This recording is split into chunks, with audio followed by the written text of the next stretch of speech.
Now, some people would say, well, you don't need to teach this because, in a student's first language, they never learn about this. So they're going to be more confused when you do it in English.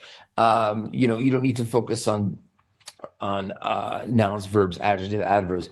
I would say only if you've, got this great way to get, a lot of exposure to comprehensible input and, they're able to get basically enough exposure. So if you've got students like I do, who in France, where I'm based, if you don't know, in Paris, I have class once a week, right?